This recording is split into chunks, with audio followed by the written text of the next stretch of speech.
Nous proposons aujourd'hui les rotules Mevotech TTX, supérieur TXK30145 et inférieur TXK334T, compatibles avec les Jeep Wrangler de 2018 à 2007. Les pièces Mevotech TTX offrent des performances exceptionnelles pour les véhicules utilitaires et de tourisme à usage intensif, les SUV, les flottes et les camions de travail. Assurez-vous d'avoir tous les outils nécessaires. Plus important encore, une presse à rotules avec les adaptateurs et les coupelles adaptées, ainsi qu'une clé dynamométrique calibrée, un séparateur de rotules et de biellettes de direction, et tous les équipements de protection individuelle EPI nécessaires à votre sécurité. Pour commencer, soulevez et soutenez correctement le véhicule. Retirez la roue. Séparez l'embout de biellette de direction extérieure du carter et fixez-le solidement. Remarque, pour travailler côté passager, vous devrez également séparer la biellette de direction du carter d'essieu. Retirez l'étrier de frein et suspendez-le solidement afin de ne pas exercer de tension sur le flexible. Retirez ensuite le support d'étrier avec les plaquettes, déposez le disque de frein, débranchez le câble du capteur ABS derrière le garde-boue intérieur. Déclipsez-le de ses points de fixation et retirez-le. Laissez le capteur dans son boîtier et retirez le câble évitera de l'endommager s'il est coincé. Pour ces applications, vous pouvez gagner du temps en démontant l'arbre de roue et le moyeu de roue ensemble. Il n'est donc pas nécessaire de retirer l'écrou d'arbre. Retirez les 3 boulons fixant le moyeu de roue au boîtier. Retirez le moyeu de roue et l'arbre de roue. Retirez les goupilles fendues des rotules supérieures et inférieures. Desserrez l'écrou de la rotule supérieure. Retirez l'écrou de la rotule inférieure.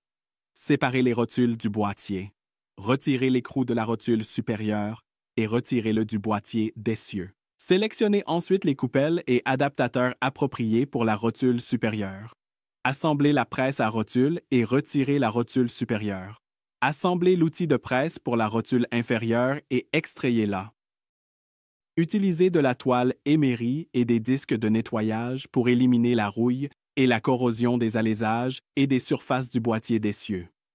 Les rotules inférieures sont équipées de graisseurs à profil bas et sont fournies avec un adaptateur spécial pour pistolet graisseur. Préparez l'installation de la rotule inférieure en marquant l'emplacement prévu du graisseur sur le carter d'essieu, comme illustré ici. La rotule inférieure est fournie avec un adaptateur d'installation spécial conçu pour fonctionner avec une large gamme d'outils de presse pour rotules.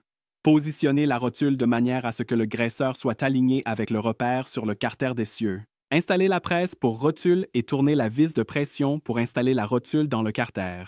Procédez lentement au début pour vous assurer que la rotule n'est pas tordue ou mal alignée lors de son insertion dans le carter. Continuez à l'enfoncer jusqu'à ce qu'elle soit bien en place. Installez ensuite la rotule supérieure. Notez qu'elle présente un mouvement de glissement et de basculement entre le goujon et le carter afin de compenser les variations de l'essieu. Préparez l'outil de presse avec les adaptateurs appropriés et installez la rotule supérieure. Installez le graisseur en haut de la rotule. Avant d'installer le carter d'essieu, inspectez-le attentivement pour détecter tout signe de dommage ou d'usure. Nettoyez et inspectez les alaisages coniques des rotules pour déceler toute ovalisation. Nettoyez la biellette de direction, la rotule, le moyeu de roue et les oreilles de fixation de l'étrier de frein.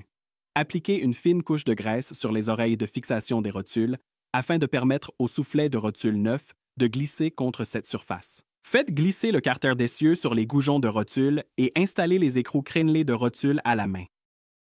N'oubliez pas le support du faisceau du capteur ABS situé sous l'écrou de rotule supérieure. En raison du coulissement du goujon de rotule supérieure, le couple de serrage est crucial. Commencez par serrer l'écrou crénelé de la rotule inférieure à la main jusqu'à ce qu'il soit bien en place. Ensuite, serrez l'écrou crénelé de la rotule supérieure à 70 pieds-livres, puis l'écrou crénelé inférieur à 70 pieds-livres. Si nécessaire, resserrez les écrous crénelés jusqu'à ce que l'ouverture suivante soit alignée avec le trou de la goupille fendue. Installez les 2 goupilles fendues Easy Snap. Notez qu'une goupille fendue décalée est fournie et peut être utilisée si le trou de la goupille fendue se trouve sous les fentes de l'écrou crénelé. Assurez-vous que le carter d'essieu pivote librement sur toute sa course. Graissez les rotules supérieures et inférieures, puis appliquez de l'antigrippant sur l'alésage du moyeu de roue. Remontez le véhicule en procédant dans l'ordre inverse du démontage. Lors du remontage, nettoyez l'intérieur du rotor et la surface de montage du moyeu de roue. Un écrou d'essieu et un écrou de roue supplémentaire peuvent être utilisés pour maintenir le rotor en place et faciliter le remontage des freins. Conformez-vous toujours au manuel d'entretien du fabricant pour connaître les procédures et les couples de serrage corrects.